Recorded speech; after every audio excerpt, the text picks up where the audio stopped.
Hello everyone, welcome to How to Solver. Today in this video, I'm gonna show you how to create custom keyboard shortcut for apps in your laptop. Before starting the video, please subscribe to How to Solver. So, let's go. For this, first of all, you have to select your apps. Then click the right button of your mouse and go to Properties.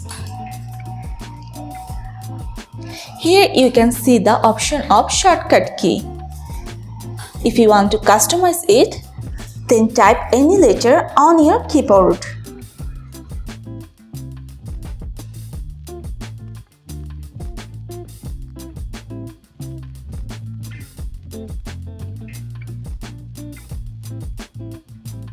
Then click on Apply and OK.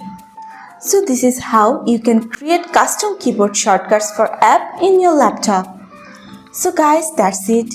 You can do this. I think this video is very helpful to you. If it was, then give a thumbs up and hit the subscribe button. And thanks for watching.